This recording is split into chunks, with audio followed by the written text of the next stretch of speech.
Well, I'm sorry to tell you, boys and girls, but I don't have a preamble topic this week. I have come one. ill-prepared. Do you? Why is it so fucking warm? Because it's summer. It sucks. There's this big glowing ball in the sky, Nick.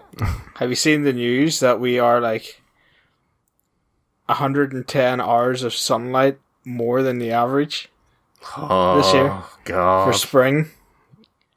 It's because no one's like driving their cars, fucking clogging up the sky. Yeah, it is quite convenient.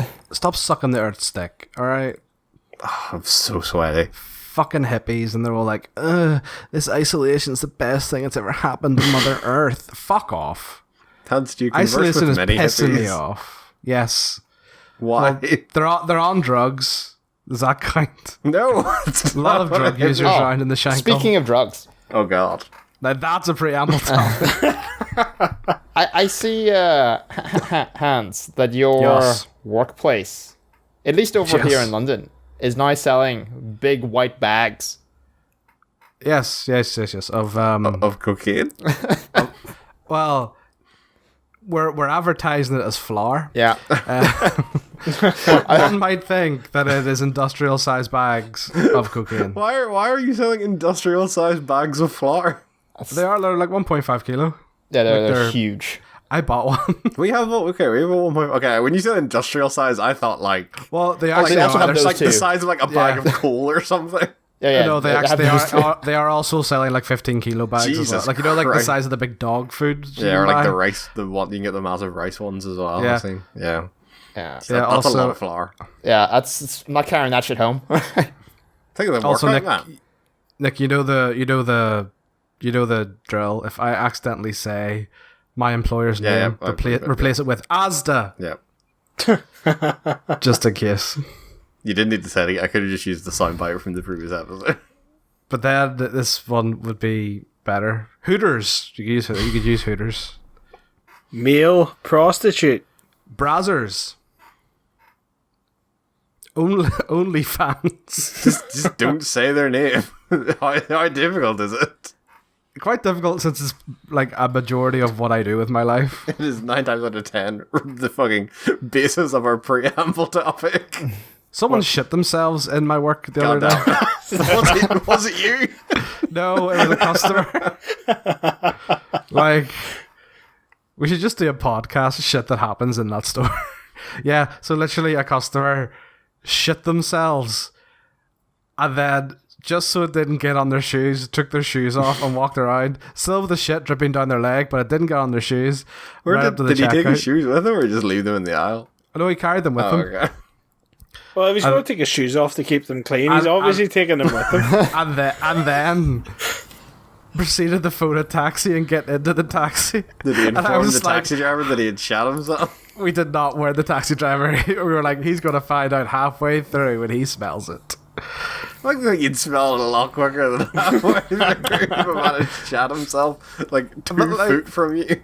It was like someone apparently at the checkout someone was like, is that someone's dropped some chocolate on the ground? Nope, that's not chocolate. As they got God. closer. So Surely that's like a hell hazard with all the food around. yes, it is 100% hell hazard, and the housekeepers refused to clean it because apparently it's not their job description. I mean, I would refuse to clean it.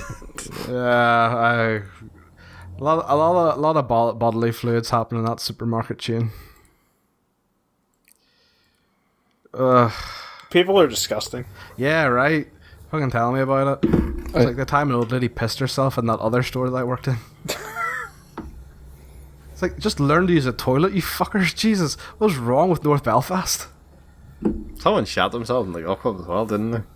Yes, but that one defied logic and physics because they somehow thought that they were on the toilet to take the shit, but somehow it was they actually shat between the bowl and the wall of the cubicle. Oh no, I'm thinking did someone not shit themselves actually at the bar once as well, just because he was that drunk? It might have been Monk. Sounds like something Monk would I do. thought it was Harry Horn, maybe. No, Harry Horn just passed out at the bar all the time. Yeah. To the point where, like, someone would hold a spoon under his nose to see if he's still breathing. Oh man, tell Hans about your sick upgrade. Oh, the I hope fan. they're on. I hope they're on right now. Oh, they're not. Because I'm not gaming, Nick. That is I true. don't need a gaming atmosphere. All right, so What Hans needs to see is the trailer for it. oh shit, yeah, Nick hasn't seen this. I don't Wait, think. I did not see the trailer Oh for my this. god, dude! I made so much fun of this thing, and then I like looked up so many like reviews, and it was like, wait, this is actually one of the better ones to buy. You're welcome, man. But yeah, Hans. Essentially, I bought a fan for my laptop. This is like the one that you like set it on top of, one of those ones. Yeah, one of those ones. Yeah. It's to be fair. To be honest, I don't think the fans do much, but I think just raising it off the table helps more than the fans. Yeah. But yeah, it's I've thrown away the piece of paper. Whoa, sorry. Right. I got a piece of paper beside me here. Does it say? Okay, it doesn't say any of the dumb shit here. These are actually useful instructions. But some of the features on it, it was like saying how it creates a gaming atmosphere, right? And Does it randomly shoot out the smell of Doritos and Mountain Dew? yeah, no, that's what my chair is for. I got a new chair too, Hans. All right. I remember the chair, yeah. But it also said, oh, where's that message I put up? It said like whenever you open the thing, make sure that it. Oh, where's the message we put? Make sure you step yes, there it back is. so its massive dick doesn't hit you in the face. Please check carefully before using, and make sure it is total good. It's fucking total good. Yeah. The sequel to Total Recall. What? But was it total good? I think it's fine. I don't know if it's total good, but I think it's good. I think the best Complete part about fine. this is the fact that it has red LEDs. Oh, damn. Hang on. Just, Oh, yeah, that's the thing. Is like a load of these fans have like LEDs on them, but it's like, wait, your laptop is on top of the fucking thing. yeah, so what's the point? Yeah. Oh god, so loud. Forgot that. That's the gaming atmosphere, bruh.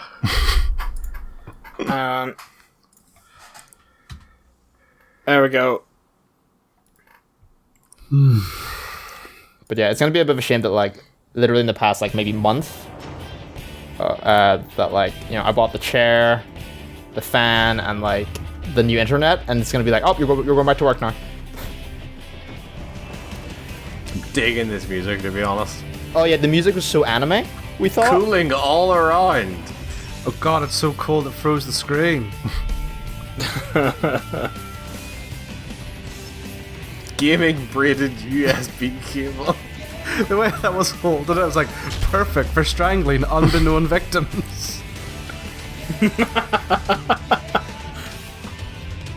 Several angles. Oh, it needs to stop. I can only get so erect. Well, listen Expect to for the more yes. gaming style. What? Oh god, I'm gonna need to actually like put that into the video, the fucking video for this now. But yeah, one of the reasons why I even chose that one was actually because it was really hard to find one that was big enough for my laptop. Because most laptops are like, most of the ones I saw were like either 13 or 15 inches or 17. Mine is 17 and a half inches. Alright, man, no need to show off. Right to say. Oh man, that's IY's definitely Tinder's about the to- episode description is IY is 17 and a half inches. Otherwise, Tinder's about to blow up. It's hot in London. Yeah, not that far away from you. It's pretty hard. It's hot in London. What? It could be very different weather in London. You know that other hemisphere that you live in? That was not a dumb question. It's fine with this new hole that's been drilled to the outside. We got more ventilation. Nice. One would like to think that he sealed that hole up a bit. It's not just a gaping hole with one tiny wire going through. It's a massive fucking 3-inch diameter hole with a tiny fiber wire passed through it. The guy's like, yep, that'll do it. I fucking nailed this. Don't forget to rate me. All feedback's appreciated. Why are we talking like he's American? It's London. Hey, London's multicultural. Yeah, I was there. Alright, let's start this before I melt. I'm gonna apologize in advance, Nick. I'm pretty sure. So I'm gonna have myself muted a lot, but I'm pretty sure, like, because my chair hits the wall, you're gonna hear a lot of squeaking. That's fine. This is like my chair. It's fine. I have to cut around Hans's chair like quite a lot anyway.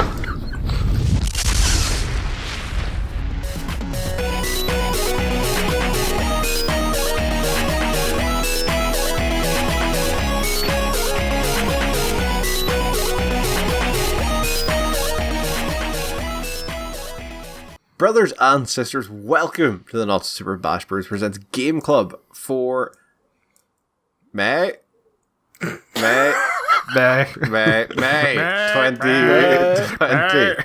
Yes, Game Club is back. The monthly video podcast review things where we take turns to pick the games, go play them for the month, and come back and discuss them for your listening pleasure. This month, Hans picked Assassin's Creed 4 Black Flag by Ubisoft, and as always, I am the captain of the ship, Nick Davis, joined by the boat wench, Hans Davis.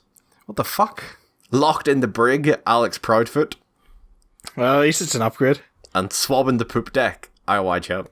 Someone's gotta do it. It's a living. How is everybody? Warm neck. It's so Hot warm. and sweaty, like those... Like what, Nick? Go on. Like those what? seas in Assassin's Creed. Just a bunch of men on a boat living it up. Getting You're all weird. sweaty on the ocean. Until the end of the game where you get a woman on board. And then she's passed around the Oh. fucking ship. Jeez. Oh my god. What? Yeah, that. Well, I mean, like, yeah, I'm probably historically accurate. Yeah, but It's still dark. it's so fucked. Yes, Assassin's Creed 4 Black Flag, the third-person open-world action-adventure game, originally released in October 2013 for, deep breath, the Xbox 360, Xbox One, PS3, PS4, Wii U, PC, with eventual releases on the Switch as well. I think that might be quite possibly the most anything has been released on for any of these games. Skyrim. We've never played Skyrim. Oh, right, on this one, right. Someone pick Skyrim. Someone, please don't pick Skyrim. Pick a good game. So, Hans, Nick. why did you decide to pick Assassin's Creed 4 Black Flag? Because, Nick, I believe it was earlier that day, that the reveal of the location and time for the latest Assassin's Creed happened. So I was like, that seems like something I can relate a game to.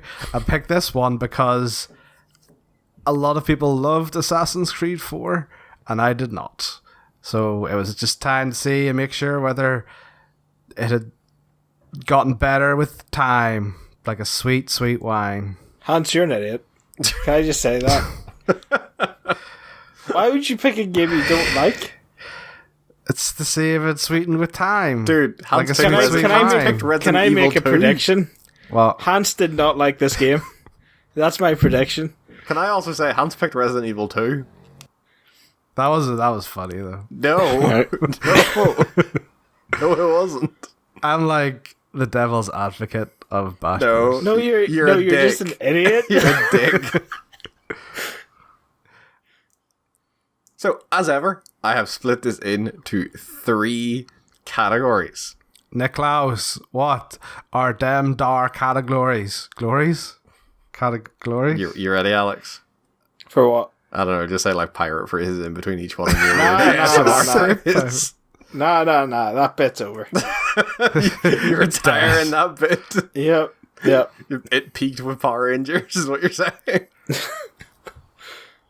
Gameplay.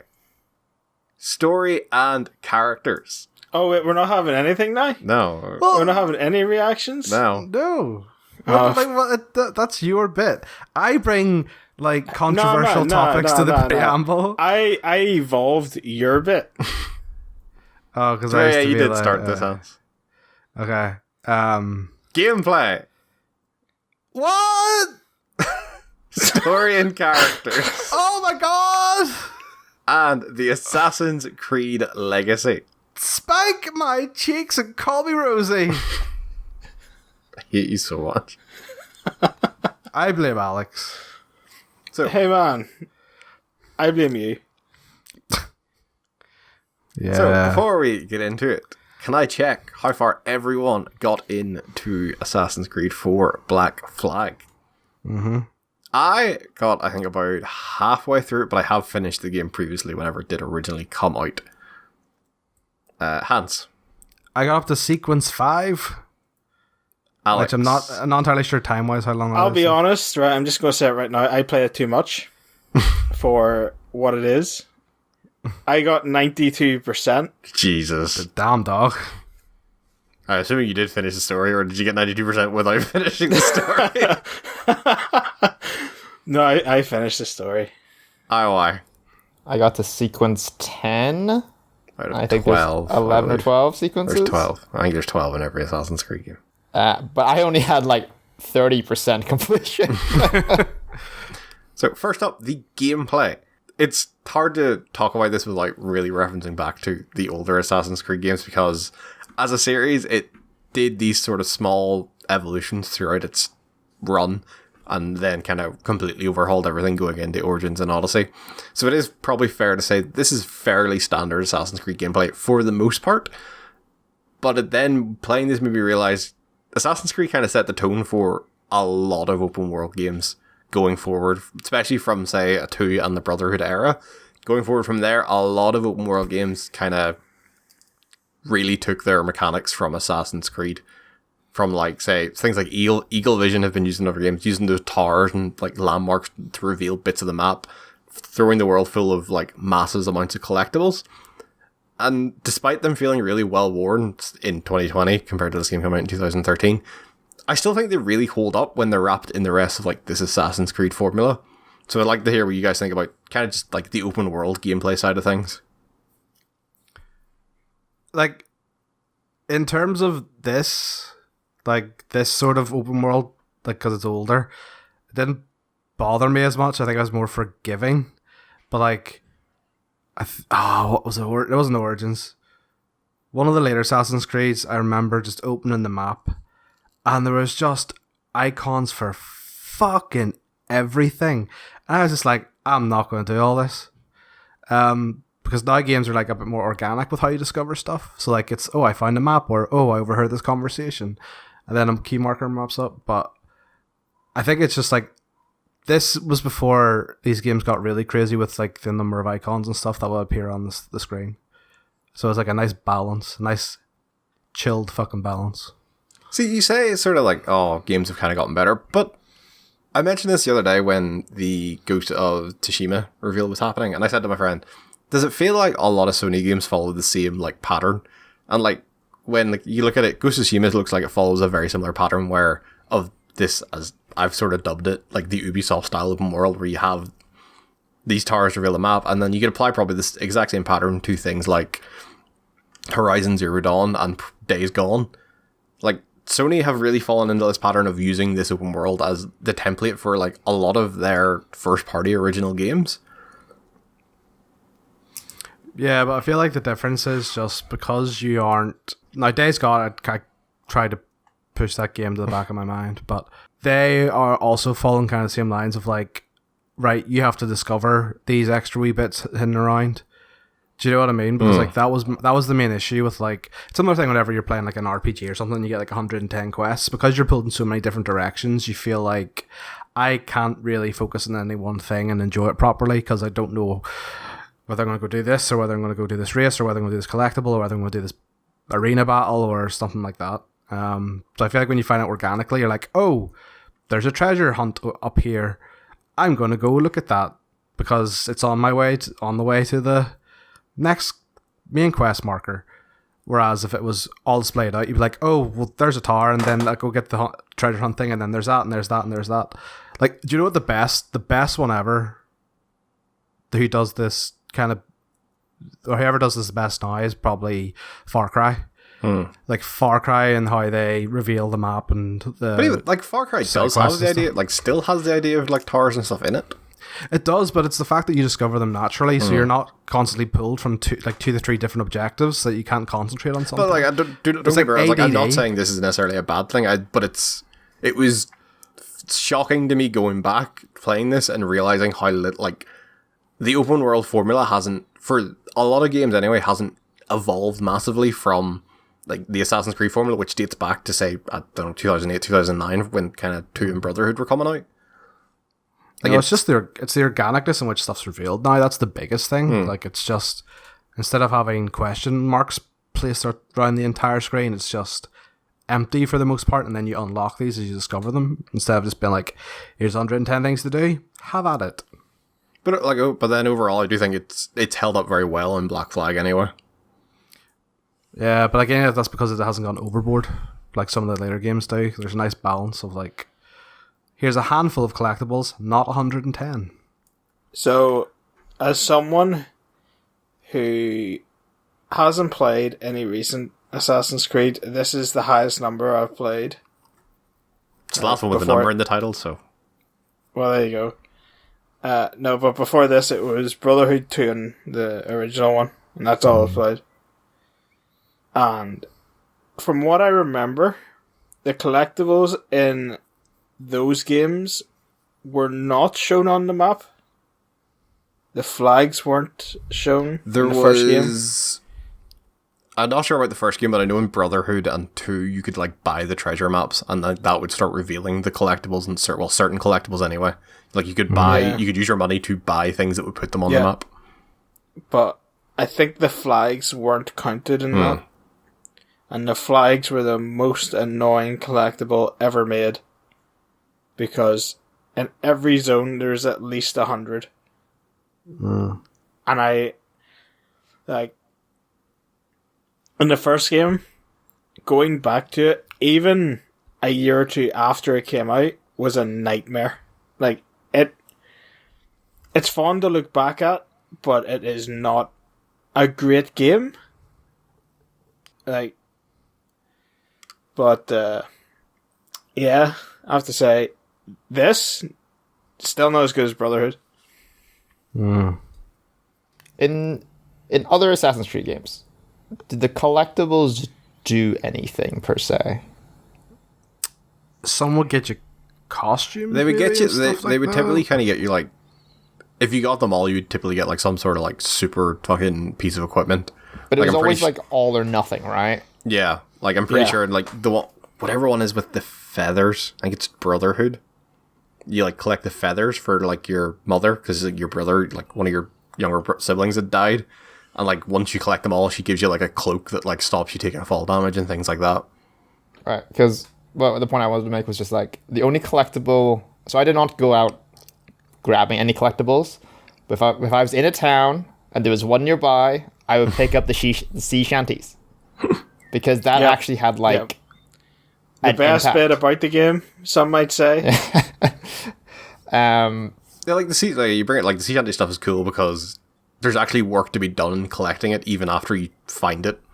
It's like you have to kind of chase it essentially, which is at least is a lot more interesting than walking up to a chest and hitting B. You also don't get anything for finding all the chests. No, it's mainly just money you get from them, and you also don't get anything noticeable for getting all the fragments.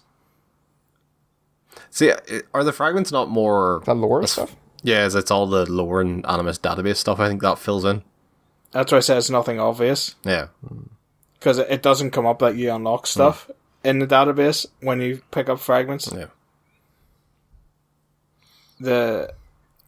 The only real thing that popped up when you picked it up were the messages in the bottle. Yeah. They were the only collectible like pop something up on your screen. Suppose maybe the treasure maps as well. I would love to know, like, people who actually play these games, like, how many people actually go for the collectibles. Because I couldn't give a damn. As someone who has pretty much played nearly every Assassin's Creed, yeah, no, fuck that noise. See, for me, it's... They've gotten more enjoyable. Don't get me wrong, they've actually gotten more enjoyable as the series has gone on. So, like, in Origins, one of the collectibles was actually raiding pyramids, and like so it was like all like a wee mini dungeon that had booby traps and stuff, and that was cool, and that was actually really enjoyable. But yeah, they've become more interactive as the series has gone on. They're not just actually collectibles; they're actually like mini quests almost. My issue is I feel like, not necessarily Assassin's Creed, I've never probably gone out of my way to do it, but there is games I have definitely gone out of my way to get every collectible. Like in the original, in Arkham Asylum, I got every Joker trophy and Riddler trophy, sorry, and like collected all that and did all that because those were interesting and those were actually, they tied in really well with the Batman mythos and the lore, and it was like, oh, you get these riddles and there's actually a bit of thinking and like, all right, we're actually testing kind of how well you know Batman and how you can logic this out. The problem with this is, and I think that's why the sea shanties are probably, I think, the best sort of collectible in this is, and the treasure maps as well, is there's actually mechanics behind them and something to do to get them.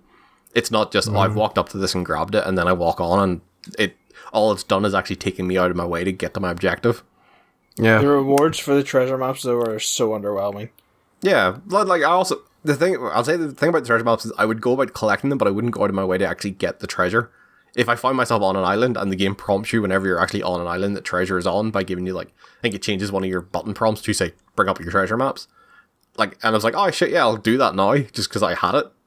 Like, but it was actually, and then part of the fun for that is actually logicking out, oh shit, where's this map trying to tell me where to go?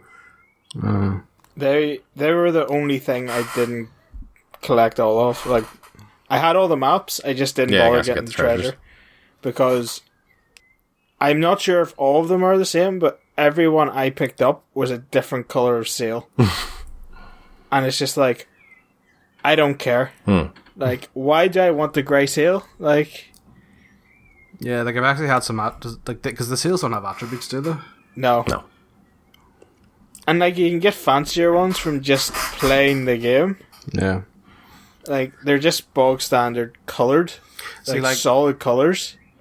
I don't know whether it's just because Assassin's Creed has learned or just because gaming in general has learned, but like definitely as the series goes on, they do kind of learn that like, right, let's kind of all tie this together.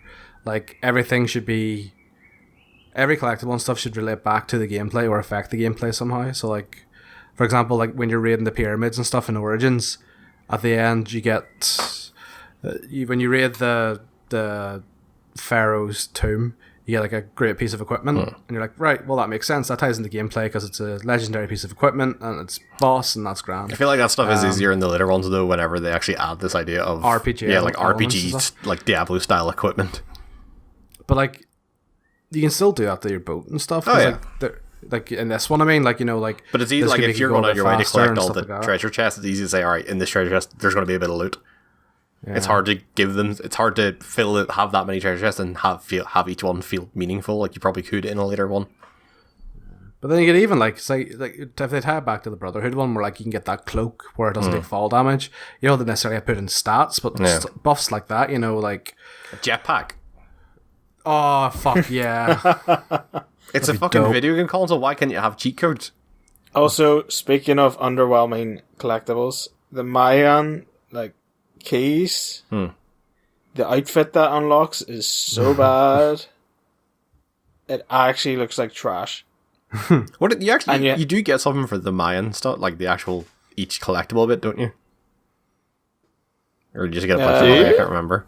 No, you just get the key, and then you need like 20 keys to open the thing to get the outfit. And the outfit is actual trash. Doesn't have a hood, so in all the cutscenes where he puts his hood up, he doesn't put his hood up. He just does the motion. He's just brushing his hair out of his face. Yeah. The Templar key one actually looks amazing, though. Yeah. There was something similar in, I want to say, Brotherhood. There was like the same idea of like there was this piece of armor that was hidden behind like collecting like old assassin keys. Was it not like Altair's armor or something? Was it Altair's armor? I can remember. Yeah. Like you're like collecting fragments of like hunters from, because it has like Cleopatra and all as like one of the actual old assassins. Yeah. Speaking of older Assassin's Creed games, can I say, as someone who's played the newer ones, how refreshing it is to play an Assassin's Creed game that's actually somewhat stealthy? Is this Like- game stealthy, Hans? So, compared to the newer ones, yes. 100%. Wow. It kind of... I'd completely forgotten there isn't, like, a dedicated stealth button in this game. Yeah, it actually, like, it auto does it. Yeah, like, there's no, like, here, I want to be... Crouch. There's no sneak mode like there wasn't. I want to say it's in 3 as well. So, the stealth in this, I am in two minds about. One, I was quite grateful for the fact that it was more stealthy compared to the newer games. Like, you know, the newer games and stuff, you literally do. It's good because you do have the choice of you can just go in guns blazing, or you can try and thin the herd and then go attack them. But in this one, you can actually ghost an area and do that. However, I feel like the setting makes it a much more static stealth compared to like 2, where you could like move through crowds and stuff undetected. Because the setting's more trees and bushes and stuff. I miss that element of sneaking through the crowds and like, oh, we'll hire the courtesans to kind of You get a distract like the yeah, you get a guards. bit of that in like the cities like Nassau and Havana. But yeah, Yeah. it's very much there's a lot of times where you're kind of just in like a jungle type area and you're just sneaking between Yeah. bushes. Like you're waiting for guard routines to sneak between bushes. Yeah, I say like so like yeah, like I'm split about the stealth mechanics. Also, the guns really eliminate stealth. Yeah. Like, the fact you can pick up a musket and shoot your target and it still be counted as a stealth kill. Yeah, enemies don't know what to Like- do about guns. Yeah. Like, But you guns are still very new at this point. If someone shot a gun, you'd be like, "What the fuck just happened?" Magic. but they don't do magic. that. They just like, oh, well, you know. Yeah, So it's all guns. there's some really misfire loud noise all the above my times. head, but I can't see them, so... No, the it's guy I'm 'cause guarding just dropped dead. Oh well. It's like, oh, Tim misfired again, for fuck's sake. Like, I kept the pistols from the very start of the game because they had 5 range. And no other gun had 5 range, so you could kill anyone. There was another gun that had 5 range, but I think it had way less ammo and just more power. Because I think there is like essentially a mock sniper rifle. So, Like, I would love to see a game, Assassin's Creed game, try and do guns properly. See, but I think Syndicate did guns well. Because you act Did like it? there was you had a gun as part of your hidden blade. Like your Yeah, hidden but it blade wasn't- was also part of a gun. And I think the enemies helped. Like was it it was a also gun blade? it got rid of the issue where like yes, using your gun was not a stealthy option. yeah, but like, I don't remember that. You definitely had a gun in Syndicate. I thought it was was definitely but, like, part of your. It was definitely part of your but, like, hidden blade like contraption. but, like, Also- enemies didn't have guns. Though. Yeah, they did. didn't they? Iwai's favourite thing. The Berserk Darts. Oh, they're dope. So broken. You could hit your assassin target with it, and then everyone else would kill it. Yeah, Oh, I never tried that. it's great. What's like because Assassin's Creed 2 has something similar. Yeah, I think it's pretty much been in every Assassin's Creed game.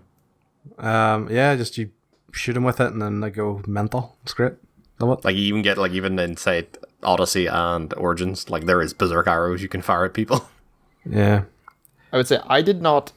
I think I always bring this up every game we play because every game has like upgrades of some description, but I bought no upgrades for my dude. And not even use swords or anything. I bought the one that you were forced to buy at the start, and that was it. I only bought one upgrade after that. Is that including the crafting stuff? Or Yep. yeah, Yep, okay. didn't do any of that shit. I think that sort of shows how like Pointless? yeah, right? Because Yeah. you know, if you are in this kind of stealth game, you know, you one shot everyone, right? Yeah. And if you don't one shot everyone, then you just gotta time that parry button like every Batman game. And you only need to do like we'll go. Actually, this is probably a good thing to go into the combat where. So yeah, outside of the ordinary stealth stuff, there is the combat, which kind of the overwhelming combat we see these days kind of evolved from Assassin's Creed and Arkham into this parry based then chain. So Assassin's Creed went like the opposite way as Arkham, where it was like, all right, you get one parry and then you just chain kill about 8 people without actually having to attack them first. Yeah, you do. So that's what I find really jarring about this one is you start with that ability in this one, and I feel like you never did before. In a lot of the previous ones, it was actually an upgrade for your character. That, yeah, you could get the instant kill off the guy you parried, but you would then still need to wait for another parry to come in. And then an upgrade later on would be you parry, and then you can start chaining like 3 or 4 kills afterwards. And like you'd have to upgrade it to chain more and more. In this one, it feels like, yeah, you parry one guy, then you can chain kill about 8 guys, and fight's done. But I feel like that was probably them trying to like do the whole play it your way thing. Like, oh right, well you need to like make sure that they aren't just taken down if they want to go in guns blazing, and then they like went too this far goes that back direction. to the point where what's the point then in buying any of the sword upgrades whenever you just need to nail one parry, Well, which are are not difficult to hit in the first place. Yeah, well, that's the thing. Like they've just overcorrected. Can someone remind me? Because I only played the first game.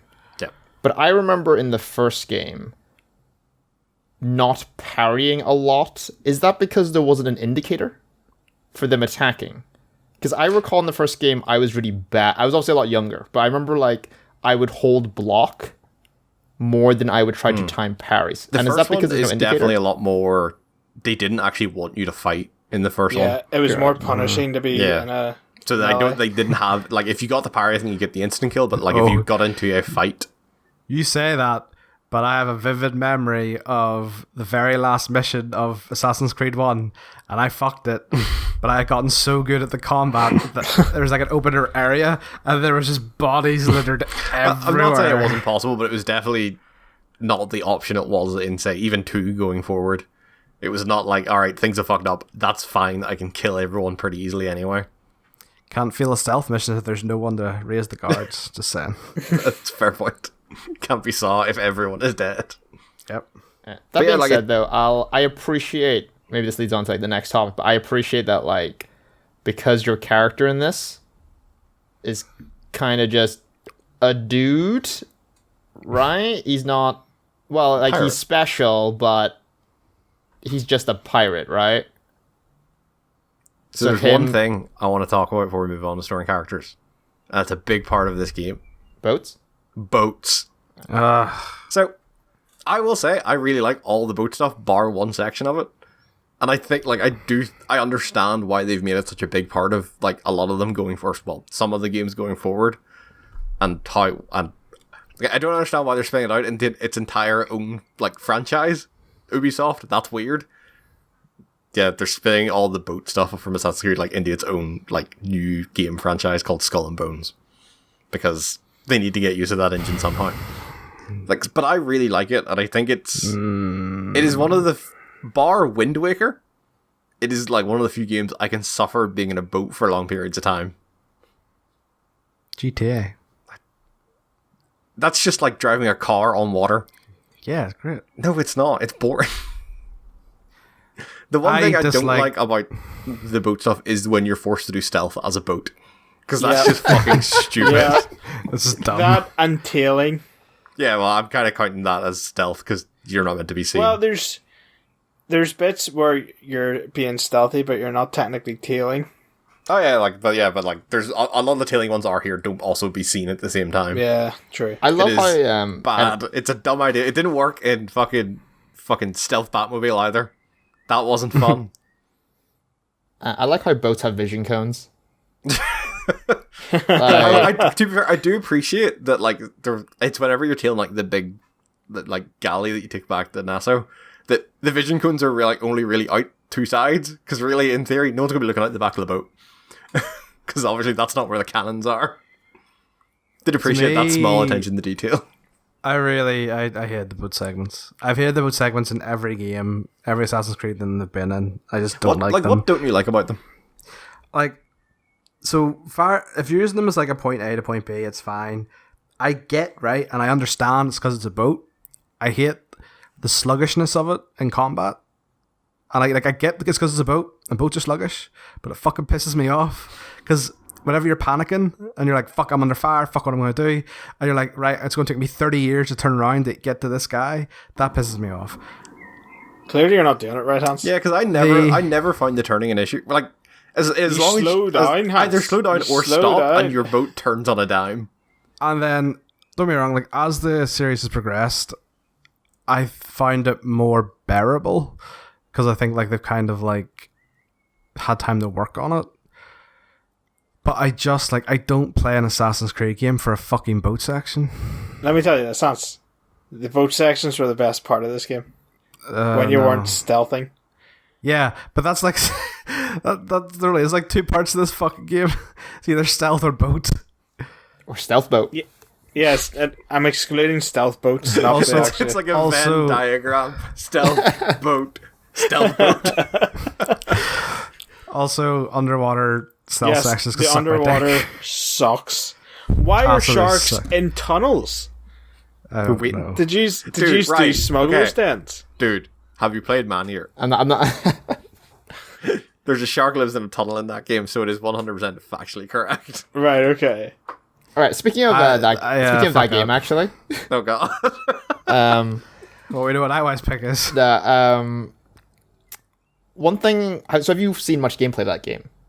Yeah. Okay, so one thing I actually really appreciate in that game, which I think would be really nice in Assassin's Creed, though I could see the argument for not having this, is becoming a shark that can assassinate people. I agree. That's a great idea. it should be an upgrade, right? Remember how I said upgrades should be meaningful and different? I love, like, at the end, like, a really serious game, and then you're going through your skill tree and all that, and the last one was just be a shark. You gotta collect Imagine all fucking 100. Call of Duty skill tree, and there's like, better guns, new scope, be a shark. Should have been a cheat. Sorry, why Call of Duty would you pick? Because like, you can't even move. You're like, I'll be lying on the thing going... No, man. Shark. Laser beams on his head. You guys should watch Sharknado. I've seen Shark. Those sharks don't care about the water. You should watch Man Eater. That shark doesn't care Yeah. about the fucking water. But yeah, my point was that we were talking about collectibles earlier. I think a game which is, supposed to be like have like all this history, right? Like that's the big thing about these games, right? Is that they're set in our world, right? And all this stuff. And like I see little pop-ups on the side being like, there's this building and it's like really significant, but it's like, you gotta like pause your game, open up this thing, and read this little text box. But I know in Maneater, it does a lot of actual just voiceover, like audio log-like stuff, which sort of like doesn't take you out of the game, but still like fleshes out the world, right? And I think in a game like Assassin's Creed, where you've got all this history and points of interest, like I think that would be like a really good thing to add. Maybe I'm misremembering, but I think it's 2, maybe 2 Brother, or maybe Brotherhood. Rebecca and Sean, who are in this one, they are like members of the Assassin Order. And I don't know if it's actually in the game or if it's in the database stuff as you mentioned, but they definitely have like voiceovers about all the areas that you go to in like Italy. But I can't remember if that stuff plays during the game or not, or if it's still only in the menus. Because like that's the sort of stuff that'd be really cool. Like if you were just walking around, it's like, here, do you want to hear like an audio prompt about this building you're walking past? Yeah, so I'm assuming that's kind of what you're getting at. It's like without having to dig through the menus. Cause, yeah, like if like link it to like collectible shit, right? Yeah. It's like, you have this collectible on this building, then Origins and Odyssey have this thing called the Discovery mode, where it is literally just like we've stripped out all the mechanics of the game, and you can just warp anywhere you want. And it's more about, learn about fucking ancient Greece and ancient Egypt. And, like, I think that is very similar to that sort of stuff, where, like, they've kind of stripped that out of the main game and said, alright, if you want to just kind of do a history tour of ancient Greece and all that, here's a mode for it, and you can warp wherever you want and get all these tidbits about it. And climb it. Yeah. But yeah, sorry, back to boats. My opinion on boats. Boats are good. I think, I'm kind of in the middle between the two of you, where, like, I think the actual boat mechanics are fine. But as Han said, I didn't really come to Assassin's Creed to play boats. I came to listen to the songs, and I listened to a lot of songs. Yeah, so that's the one thing I would say, like, because Han said, it's okay to boat A to B, but I think that's the worst time to boat A to B. Like, my favorite boating parts were whenever it was actually part of, like, the main story, right? And whenever, like, that very first bit where you have to free all the pirates from this fleet, and you're like leaping between ships or falling into the water and having to swim up, right? I had to do that. That stuff's really cool. right, and having it as part of that. But you see, whenever you're like just I don't want to say grinding, but like you're just traveling from A to B, you know, it is just water around you. Yeah. You know, it's not like, say, Man, other. But water you're tornadoes. saying you didn't have full wanted level all the time. You see, that I actually thought was actually really interesting, that part. But I did not actually have full wanted level because I like avoided boat stuff after like the first couple of chapters. I was like, I'm sent to A to B, and the game was like, you should probably upgrade your boat before doing this mission. And I was like, nah, it's fine, don't worry about it. And then I got destroyed in one of the missions. One thing I would say that I really like and dislike is I loved how, in some ways, you know, if you were ever being chased, that pirates would help you. Yeah. I thought that was really cool, but at the same time, now that I'm thinking about it, it's like, would I randomly put myself in danger to help, like, a fellow pirate in that regard? I have one word for you. Alright. Booty. I think during that time period, that did happen. Is it just like I think it's enemy I of think it's my enemy kind of thing? Yeah. Yeah. It's Yeah. less, Like, less all- helping a pirate and just fucking with the police. Like, it feeds into the story as well, where the whole idea is, like, they're trying to set up this pirate safe haven. So it makes sense that, yeah, they would probably help each other if they're all sort of dedicating themselves to this one area. Yeah, alright, fair. About the gameplay before we move on. The parkour is super janky. Yeah. And they put random invisible walls on stuff. Wait, what? So, like, yeah, there's like, if you try, there's some places, like, if you try and climb up a certain way, and it's very obvious he can reach it, he will not grab on. But if you move slightly over, he will grab on. I feel Stuff like, that. that's always been Assassin's Creed, though. I feel like But that's... there's like stuff where you can stand on a platform, but there's something on the same level. You cannot walk over to, like, you can't. There's just invisible walls. I feel like I've had constant time. I can name numerous times in every Assassin's Creed game I've played where I've just, like, run up the same bit of wall 3 times. You're like, fucking grab the fucking thing, you dick. Also, some of the like the towers, you can't jump straight up and grab the ledge. You have to, like, go around and climb up. But if you go around, he does, like, a diagonal jump that's further than a vertical jump would be. So it's clear they've just put that in to waste time. Also, people fall through the world, and boats are, like, just in the void. Yeah, playing this definitely reminded me, like, this was very much the time before kind of the PS4 and the Xbox One, where, like, consoles were not the same sort of architecture as PCs, and your PC ports of games were, at the time, very, very hit or miss. Yeah. Like, PC ports now have become very standardized, that, like, yeah, because they run on the same software architecture or hardware architecture as PCs, that, yeah, it's not really an issue that your PC ports, they more or less come as standard. It's more about the amount of work you put it in with graphics options and stuff like that. Games did not used to be like that, and this was a stark reminder of that. Yeah. Yeah. That PC ports, there was a time where PC ports were 95% garbage. The dark times.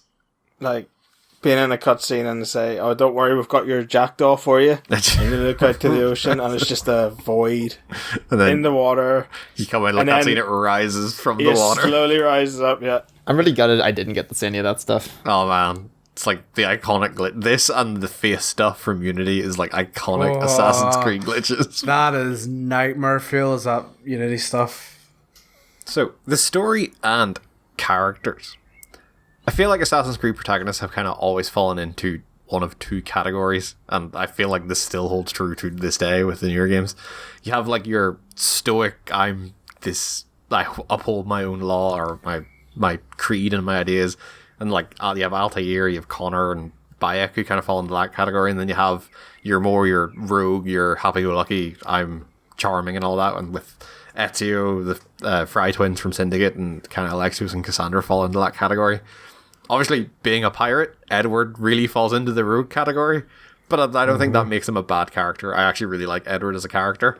I think he has the right attitude for an Assassin's Creed protagonist of just like, yeah, I just kind of want to like do my own thing and go back home eventually. Yeah, I think like it's like you said, they've kind of cut and dry what some of the characters are like now, but like I don't know, I made the mistake of playing this alongside Odyssey, and like it's so much more enjoyable when you can kind of put your own personal spin on it with dialogue choices. Like, so Alexios is like the cocky guy, but he can have a temper and be angry and stuff like that. Whereas this, he's like, you know, like I remember one of the missions in Sequence 5 is like, you start at the top of a windmill, and he's just like, all right, love, we couldn't have met in a pub, ha ha ha. And I'm like, dude, like, fucking emote. Like, you know, like if something bad happens, don't just shrug it off and make like a one-liner about it. Just be a deep and complex character. Fucking asshole. See, I didn't mind the main character, but the whole like idea of you working through all your friends and killing all your friends, I didn't care about them because there's no build. I feel like this is a trap Assassin's Creed always goes into, though.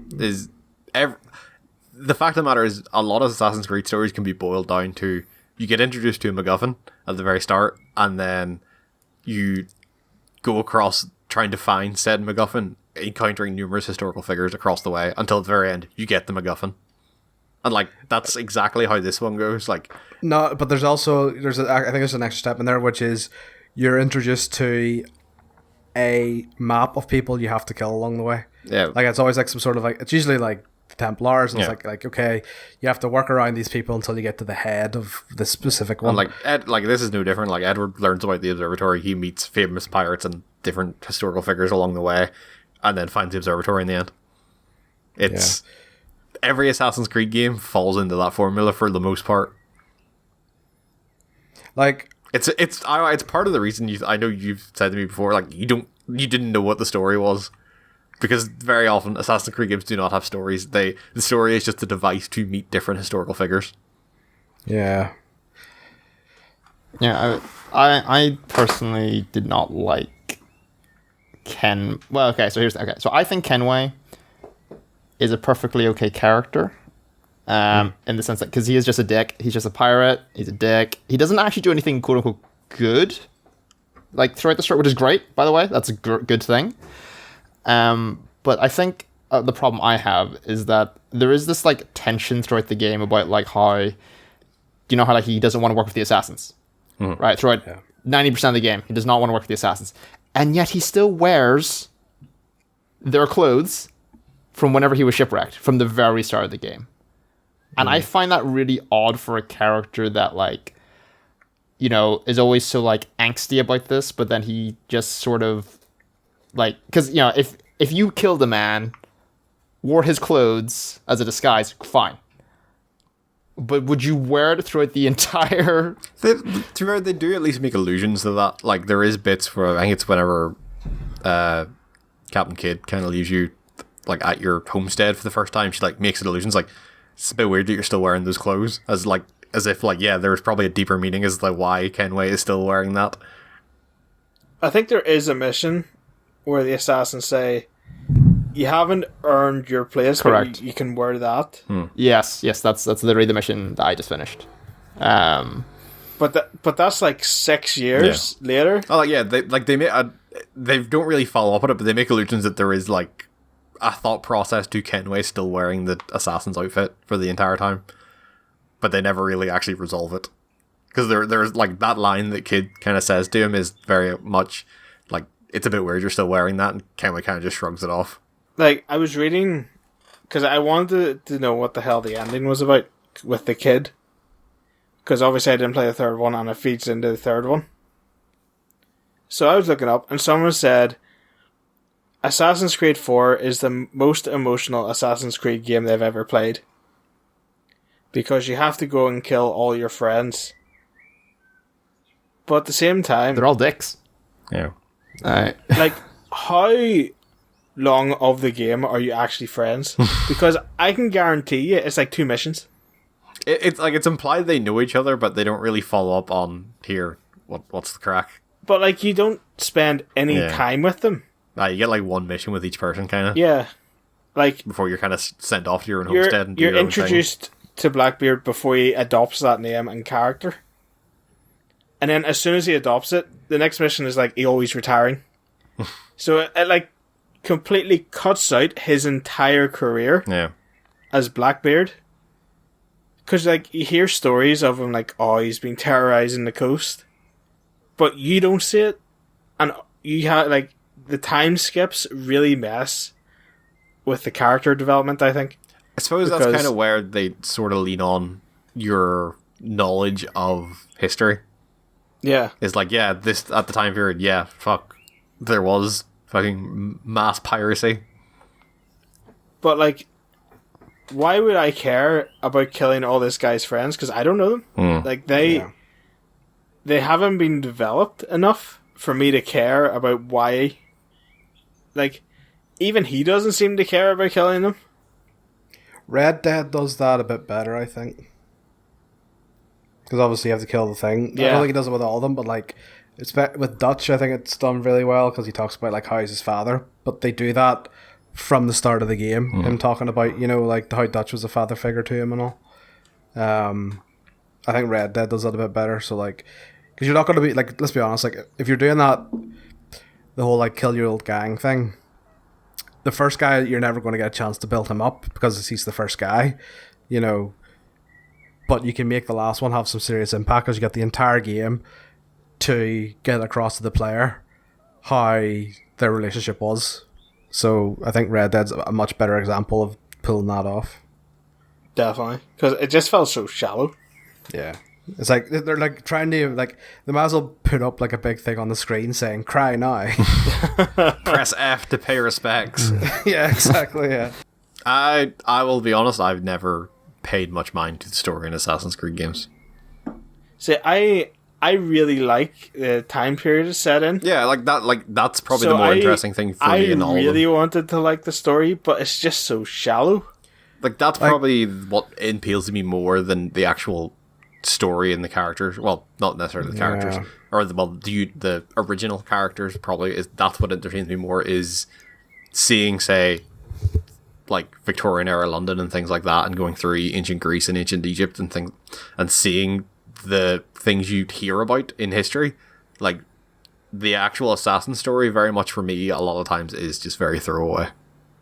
Like, do you know, actually, it has one of the best stories of all the Assassin's Creed games. It's the Jack the Ripper DLC for Syndicate, because it's literally sweet fuck all to do with like the Assassins and the Templars and stuff. It is, you've come back, is it Faye? What is her name? Yes, Jacob's daughter. So you have come back from being abroad, helping the assassins abroad, and your brother has gone missing, and it's either implied throughout the story, it's implied he either has become Jack the Ripper or has been killed by Jack the Ripper. So it's about trying to find him, and that is so much more interesting because it's like a proper mystery, instead of just usual.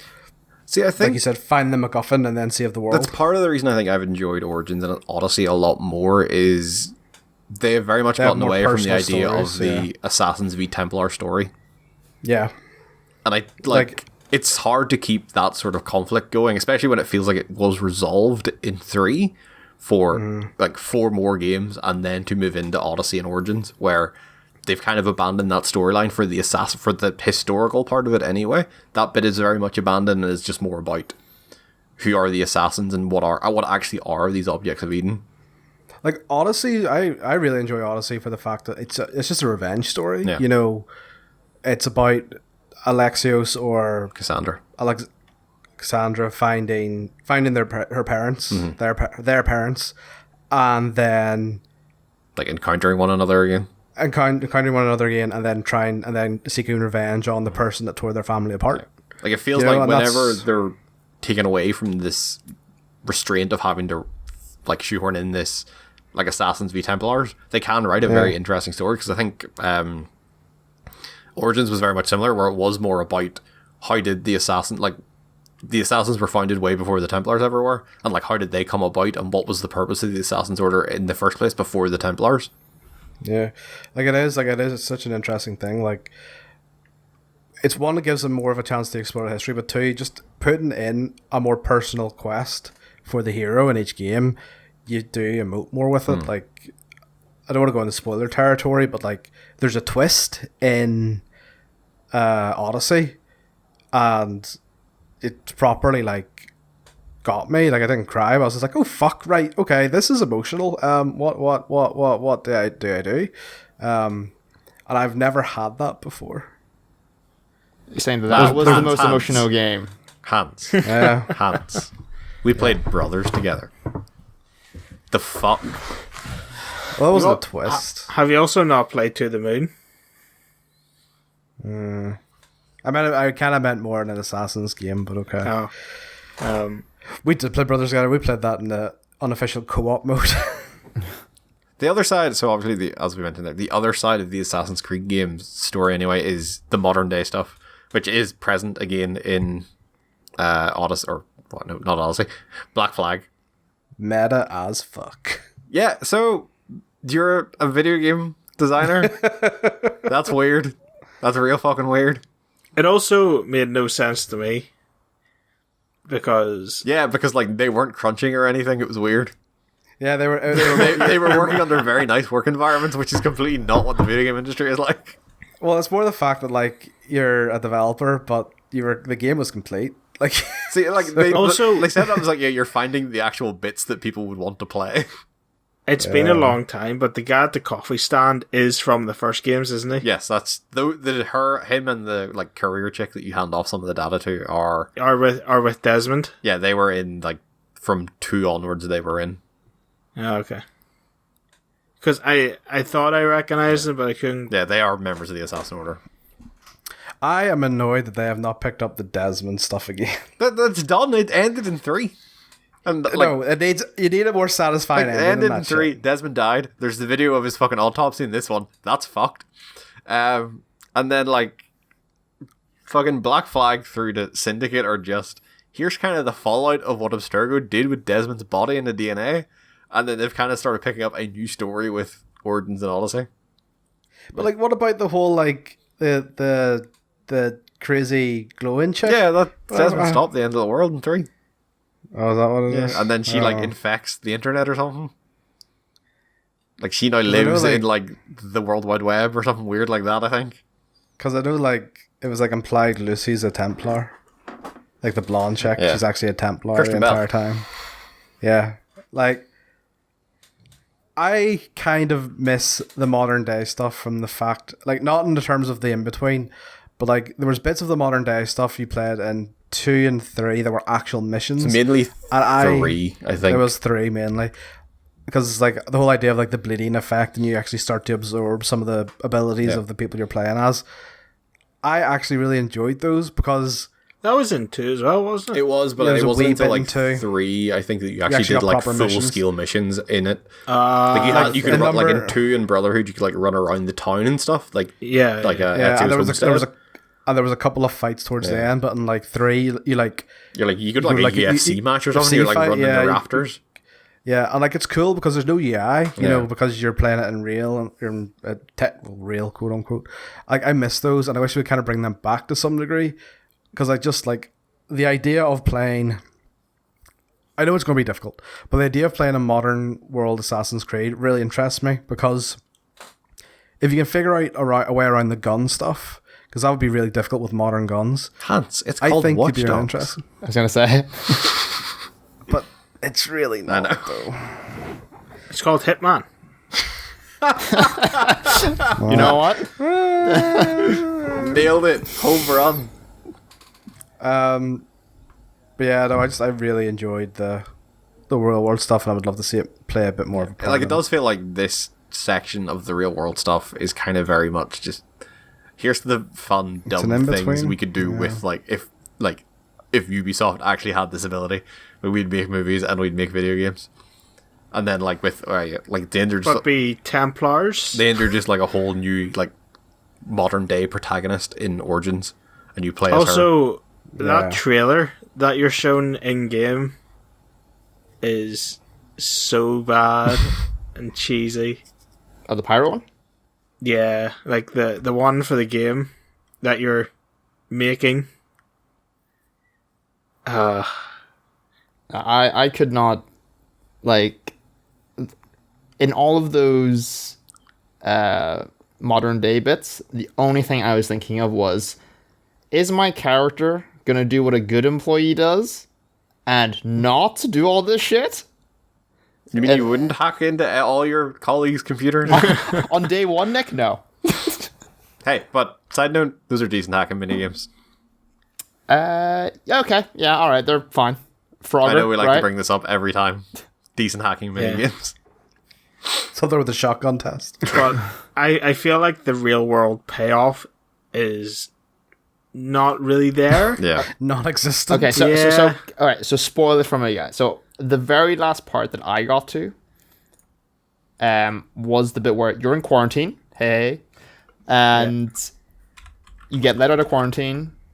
You go to the terminal, and then a floating head lady appears, Yep. Yeah. and that's it. And then he freaks out. Yeah, then he freaks out, and that's all I know. So the guy talking to you is the sage. Yep. He's the descendant of the sage. Okay. And he tries to kidnap you, I assume. He sneaks into your room and drugs you, and then he gets shot. No, is he not trying to kill you because he's trying to resurrect your No, woman? because sure he injects you. He does inject you, but you don't die. So I think he was trying to kidnap you, so he could then organize her taking over your body or something. But anyway, he gets shot. I'm pretty sure he gets shot. And then Yeah, that's- he definitely dies. And then you go back to work, Yeah, and then but you see you're I act like nothing's happened. you're Yeah. contacted by the assassins then to say, do you want to keep helping us hack into this? And you're just like, I just want to get paid. I got a family and kids. I wonder the Video backstory games of that suck. guy. This was a bad idea. is it then you go back in and you see the I wanted to be a pro wrestler growing up. I wanted to be a fucking game designer. you see him going back, getting the news of his wife and then going back to England. Yes. And then that's where it introduces Tatham. And then yeah, which really confused me because I was like, why the hell is this kid here? And then he leads into... Well, he was part of 3. See, that Yeah. bit probably makes way more sense if you've played 3. Yeah. Where you play as Hatham at the start for So that's why I looked it up because I was like, what? Oh, is this how you fell in the rabbit hole of the Assassin's Creed timeline? Yeah, Okay. pretty much because I was like, wait, so 4 is a prequel to 3? Yep. And I was like, Yeah, I weird. just did not care for the story of this game. the only character I cared about dies. So, Well, Yeah, this which Seems to be character? a Like a thing lot of for people you, die in this Alex. game. Kid, Oh, Mary? yeah, she dies. So, I think her dying was the most significant, quote unquote. But Yeah. I don't see why. Also, Kenway cares. there's another really confusing time skip. Because at the start of that, she's being sentenced and she declares that she's pregnant. Oh yeah, and then boom. And then boom, she's dying because she gave birth. Yeah, so 9 months. Okay, that's not... at least you know how long has actually passed then. But Yeah, there's no indication, What? right, of these why are you still in jail?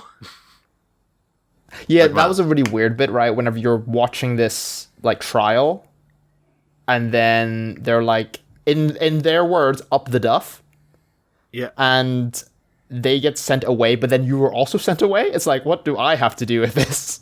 And you're also sent to the same place as them? And you're it's clearly there so you can escape conveniently when she's dying. But like, also it took the assassins like 7 to 9 months to organize that escape. Step up your game. But actually, I would say though, I actually quite like the a little bit off topic now, but I did quite enjoy the voice acting.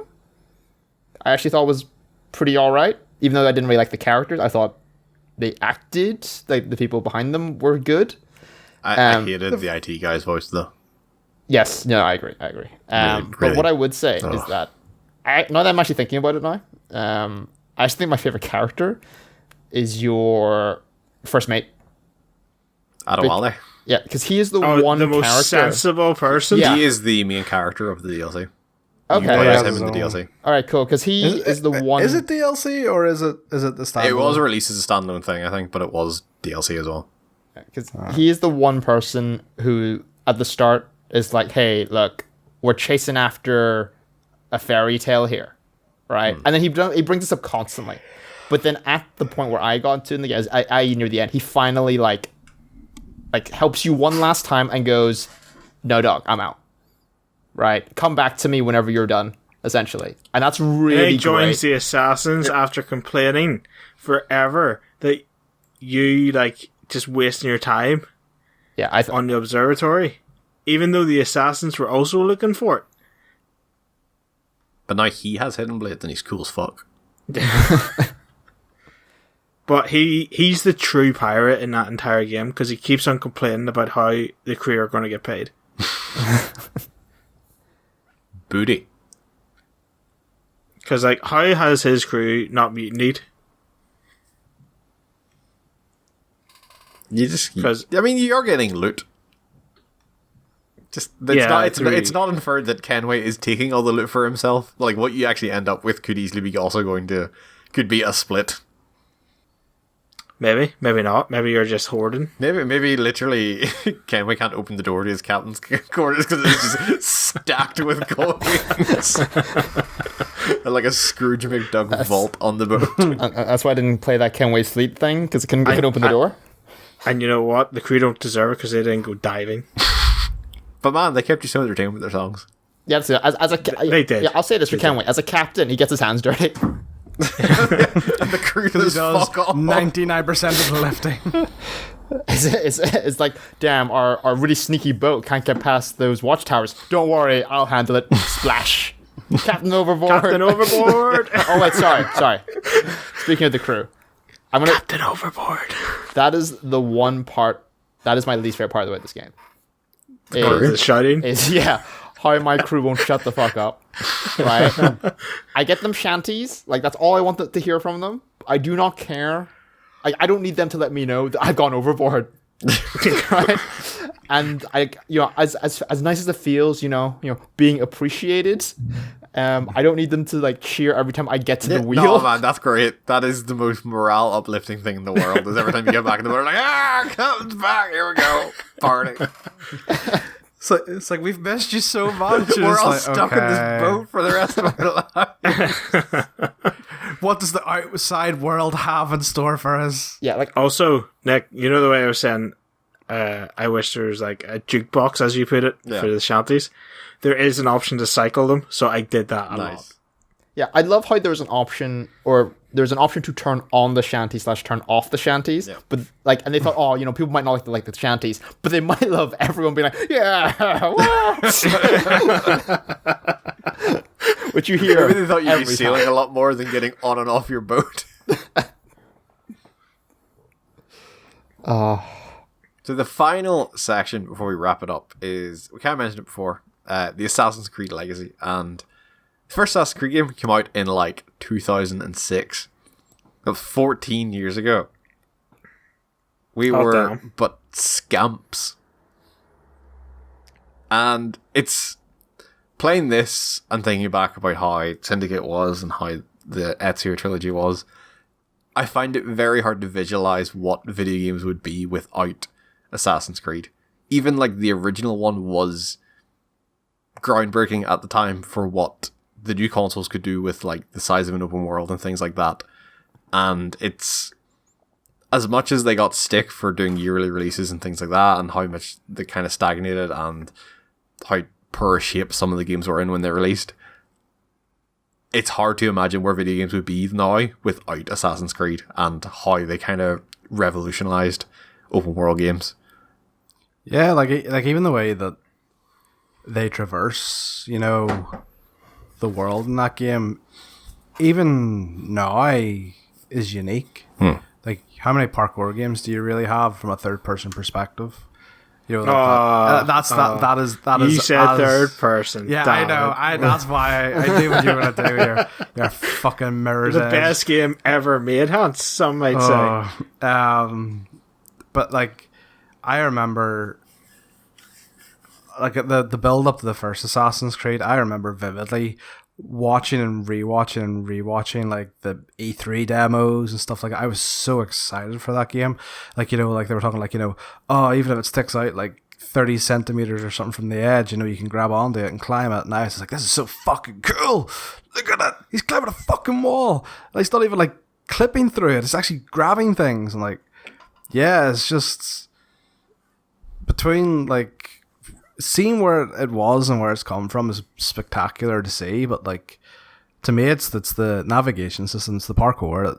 It's still to this day is just no one does it quite like Assassin's Creed. The closest would be Mirror's Edge. No. Hell yeah. Shadow of Mordor. Yeah. Which there was rumors that they just stole the Oh yeah, like Shadow of from Mordor Assassin's is very Creed 2. much, it's an Assassin's Creed game with a new skin on it. Yeah. Like it, but I also feel like it unabashedly wears that on its sleeve. Like it never positioned itself to be, oh, we're going to revolutionize everything. It's like yeah, from the get go, it was like, yeah, we've taken this really cool Nemesis system and put it in a different type of game. But they denied to there was a whole thing like, I don't like Ubisoft went for the code, like said like you have stolen code from us. I don't think they stole code, but I would be very surprised if they did not just look at Assassin's Creed like, we want to make that game. We have this really cool idea, like this really cool system that we thought of. What type of game can we fire it into that makes sense? And we're like, Assassin's Creed. So I like, but yeah, just like, man, and I remember like even like the multiplayer and stuff when it first came out in Brotherhood. It was the most unique sort of multiplayer I had ever played, you know, like the idea of you actually have to try and act like an NPC, so it's not obvious, so that you're not going to get shanked by the other players. I don't remember a game ever like that, and I'm sure if I continued to play it, I would have wore thin, but like, that's a fucking cool idea. Like, What was the ship out, Alex? The ship is an old game, like. I still think it came out after Brotherhood, to be honest. Oh, previously, what did you play in the Assassin's Creed like series? Like, you'd only played the first one? Yep. I had, because at the end of the day, like, they're all kind of, that you're still just, you know, parkouring and leaping off. Okay, the ship predates Brotherhood by 4 years. Bam. There you go. God, I wish that game was, like, relevant. Holy shit. I'd play so much of that. Oh, it was so good. but I like, for as much as I give off about Assassin's Creed doing yearly releases, Which they've gotten away from. yeah, they have, and like, And even the last time they did it, it turned out really well. Odyssey was fucking incredible. because I remember in our house, Nick, there was always the argument of you would always back up Mass Effect and I would always back up Assassin's Creed. And look what series is still going strong now, bitch. Where's your fucking Mass Effect now, you piece of shit? He'll always Fuck have you. to. Yep. I'll always have one of the greatest games ever made. The greatest game released on that generation of consoles. Careful, man. But then again, like, Assassin's Creed 2 Brotherhood is... Also dope. Like that is up there as well. Like it was when it was released, it was phenomenal, and it probably still. I would imagine Brotherhood probably still holds up pretty today. well. Like, yeah, I would imagine it probably hold up pretty good. But I just thought I really want to mention it because like playing it just really stood out to me. Like, yeah, like Assassin's Creed, as much stick as it has gotten in recent years, especially this kind of period of like going in from Unity and all that. Like, it's a special series and holds a rightful place in like video game history. Yeah, one of the greatest franchises of all time. Look. So to wrap up, personally, I still think Black Flag is up there as one of the best Assassin's Creed games of this style. I want to kind of exclude Origins and Odyssey because I feel like they are sort of different games. But for me, up like the top tier of this one is sort of like your Brotherhood, Black Flag, and Syndicate are like the top 3 that of this set of them you should definitely be playing. I'm playing it again now. It has not changed my mind at all. I still think it holds up really well. The boat stuff, I think, is, while it probably shouldn't be the main focus of a game, Ubisoft, boat, Skull and Bones, don't do that. It's as a glue, Bad Ubisoft, bad. as a glue to hold the different sections together. I think it works really, really fucking well, and it's really serviceable, and it is an enjoyable part of the game. And outside of like the Assassin's Creed stuff of it is still up there as top notch and still plays incredibly well. So if you're going to play an Assassin's Creed game, this would be one of the ones I would say, yeah, play it. Hans. If I was to rate this game out of 10, I'd pick a 5 because like it was great playing just some good old fashioned meat and potatoes Assassin's Creed stuff, like the stealth stuff. That was great, and I enjoyed that with the parkour. Even it was a bit janky sometimes. But fuck me, I do not like water missions. I do not like boat missions. I don't like forced stealth, which was kind of what the underwater sections were, because if a shark saw you, you were fucked. Yeah, like I get why people think this is one of the best Assassin's Creed ever, and I do understand that, but it is just, for my personal taste, I do not like half of this game. Yeah, just so a 5 out of 10. Alex. I was right, by the way. Just throwing that out there. Alex. I really like the setting. The gameplay is very Assassin's Creed from how I remembered it, with a bit less stealth and more boats. Boats and hoes.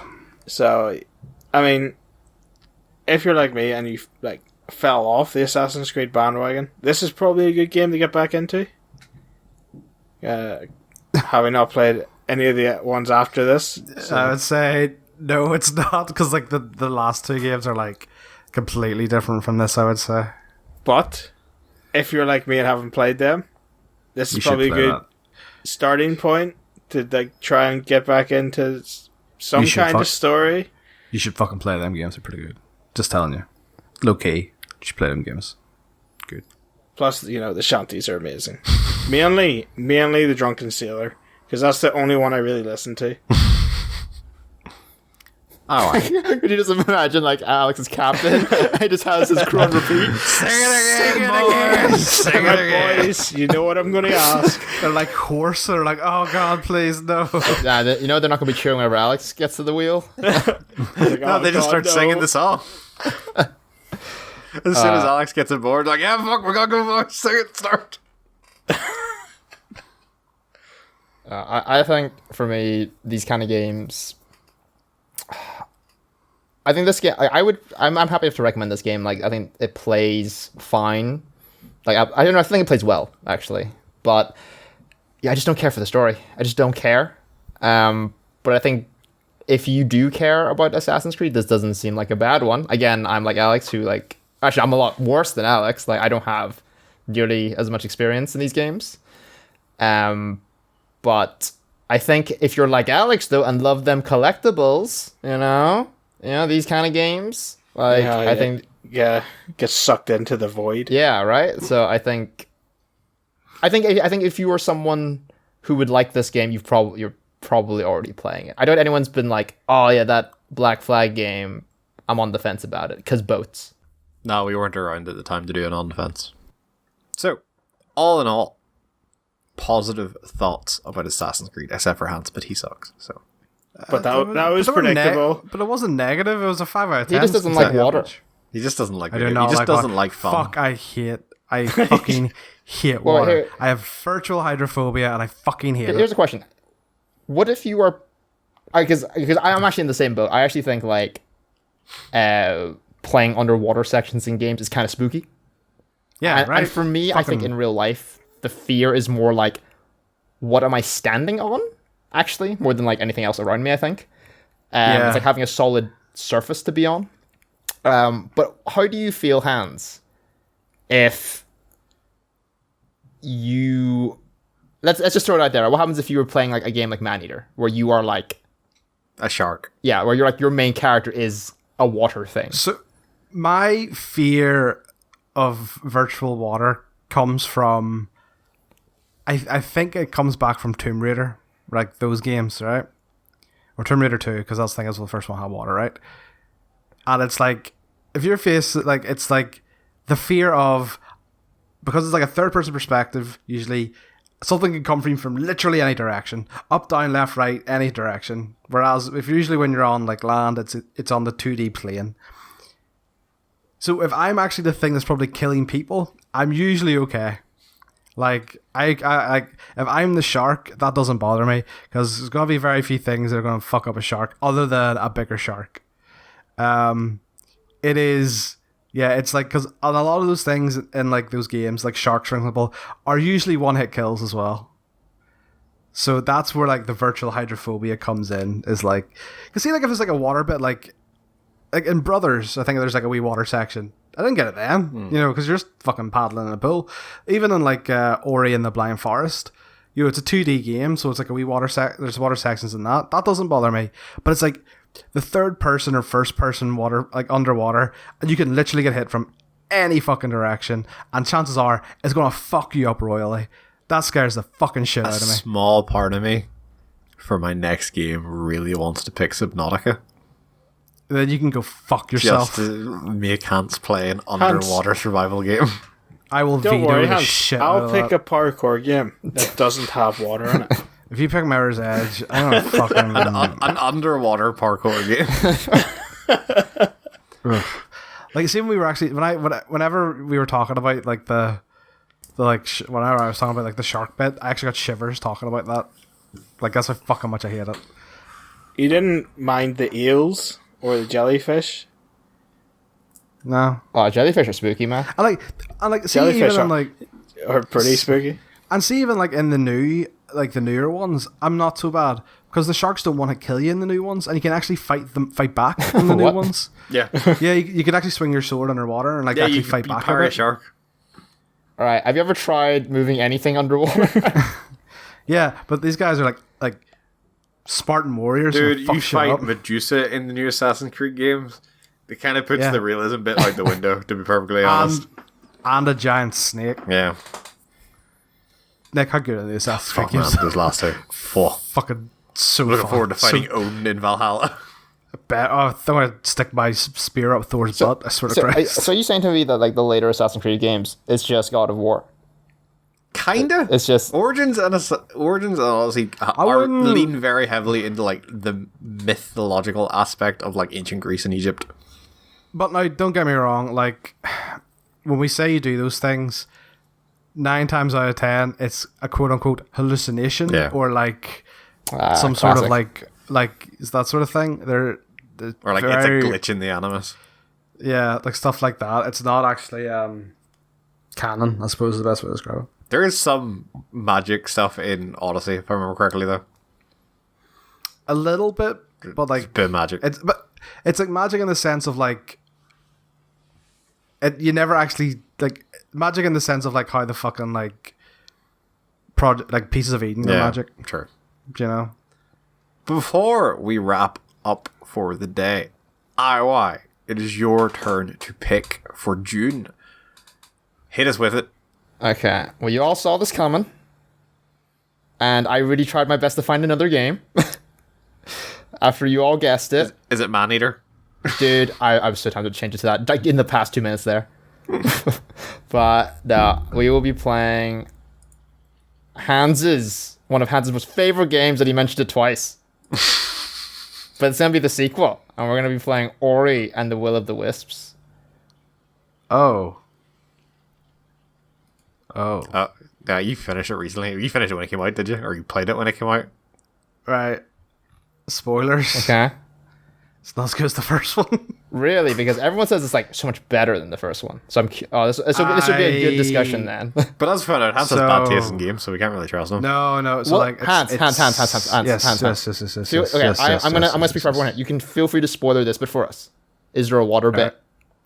Yes. Oh, well, there is the answer, guys. 5 out of Wait. 10, there's a water section. Wait, are you saying Hans has a bad taste in games? Does that mean he's joined my club? You have your own mediocre The game club. Club. Thank you very much for coming out, everybody. We'll see you next time. So yeah, join us next time where we'll be playing Ori and the Will of the Wisp. But for now, it's a goodbye from Hans. Have a good one. Goodbye from Alex. Bye. Goodbye. Don't let the sharks get you. Hans is going to wake up in a cold sweat tonight. Like, fuck, I'm surrounded by sharks. Nick, there's nothing cold about what's going on at the minute, so... Hey, goodbye from IY. Captain overboard. Goodbye from myself. See you next time.